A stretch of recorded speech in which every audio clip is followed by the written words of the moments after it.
Skyrim, un jeu hautement addictif où tu peux crier sur les passants, sympathiser avec des bandits ou gambader dans les bois. Ça fait plus de 10 ans que j'essaie d'arrêter comme un consommateur d'opioïdes, et vu que le jeu me fait le même effet qu'une sieste de 3 jours pour certains, je me suis dit que devenir un nécromancien serait une bonne idée. Je ne parle pas de ces charlatans qui invoquent un squelette pour seulement 1 minute, non.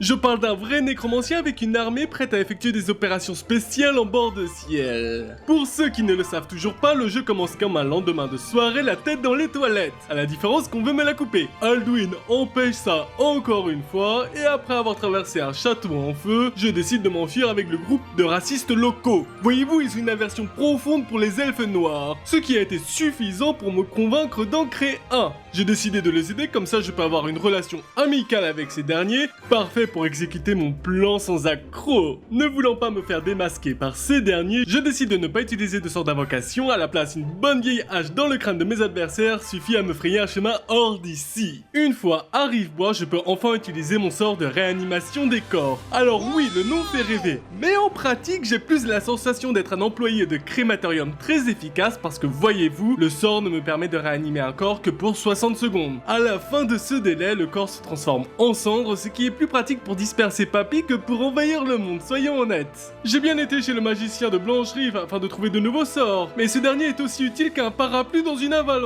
La seule chose que j'ai trouvée, c'est un garde sous stéroïde qui n'arrête pas de me suivre. Je décide donc de partir à Fort d'Hiver pour intégrer l'académie de magie. Ici, on peut y acheter de nombreux sorts d'invocation si on a de l'argent. Et pour ça, j'aurais pu créer des potions pendant 20 heures afin de me faire assez. Mais il semblerait que les habitants de bord de ciel suivent une forme très particulière de capitalisme. Voyez-vous, ils m'ont généreusement donné leur argent et leurs objets et je tiens à préciser que je n'ai rien volé. Voyez-vous, une fois la page du magasin ouverte, il suffit de cliquer sur mon nom avec le bouton gauche de la souris, de le glisser jusqu'au nom du marchand, puis de vendre un objet. J'accède ainsi à leur inventaire et je peux donc leur revendre leurs propres affaires pour leur soutirer leur or. Vraiment parfait.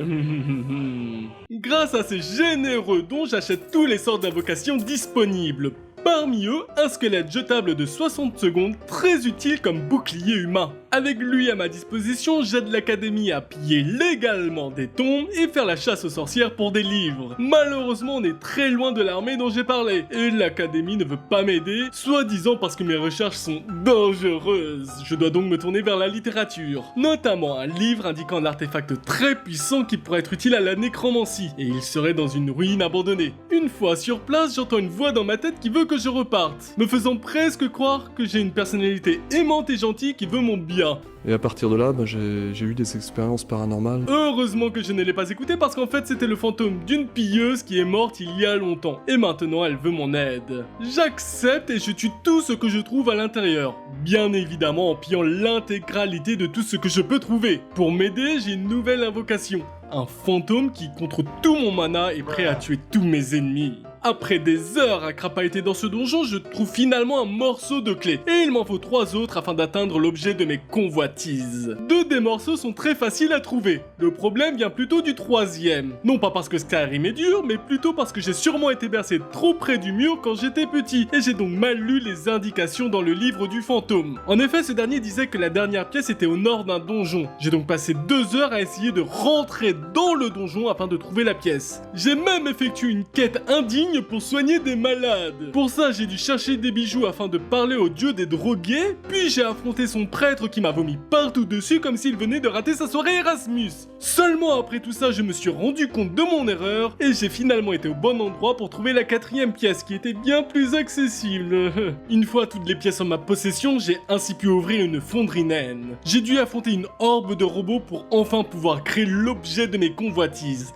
Heureusement, mon fantôme boosté aux hormones a fait tout le travail pendant que je suis resté assis à siroter des cocktails, m'assurant que vous vous abonniez. Une fois tous les robots détruits, j'ai finalement pu créer la couronne d'Aetherium. Cette dernière enregistre le pouvoir de l'avant-dernière pierre gardienne utilisée. Il y en a 13 en port de ciel qui donnent différents pouvoirs comme des bonus de statistiques. Et vous allez sûrement me demander quel est le rapport avec la nécromancie. Pour vous répondre, nous allons nous rendre à côté de Blancherive à la pierre de rituel. Voyez-vous, cette dernière permet de réanimer des cadavres une fois fois par jour. Et quand je dis des cadavres, je parle de tous ceux qui sont suffisamment proches du pouvoir quand on le lance. En comparaison, un nécromancien normal qui utilise les compétences normales du jeu peut invoquer au maximum 2 squelettes en même temps. Ce qui veut dire qu'avec mon nouveau pouvoir, je peux autant recruter que de meurtres que je commets. Le problème, c'est qu'à chaque fois que je veux utiliser ce pouvoir, je dois passer le temps. Et c'est là que la couronne entre en jeu. Voyez-vous, si après avoir sélectionné la pierre du rituel, je sélectionne une autre pierre, alors le pouvoir de la pierre de rituel est enregistré dans la couronne. Une personne naïve se dirait que Maître, la limite d'une journée ne change pas. Et c'est là que vous auriez tort. Voyez-vous, dans leur infini sagesse, les développeurs n'ont pas pensé que nous pourrions mettre ce pouvoir dans un objet. Et donc, enlever et remettre la couronne permet de réinitialiser le temps d'attente, et ainsi d'utiliser le pouvoir en boucle. Ce qui veut dire que je peux facilement recruter chaque nouvelle personne tuée. Par exemple, j'ai commencé par aider Rivebois en éliminant les bandits dans sa mine à proximité.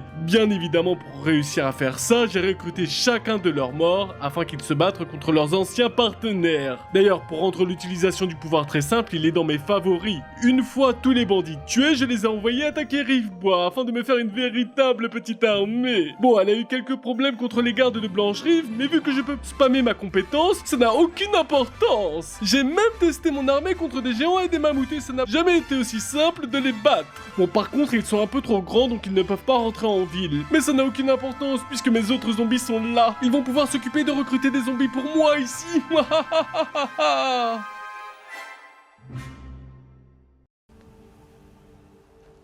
ne devriez pas laisser traîner des affaires par terre. Quelqu'un pourrait trébucher. Oui, laissez-moi filmer ma petite scène et après je nettoie tout ça. Oh, qu'est-ce qu'ils sont fatigants ces habitants immortels.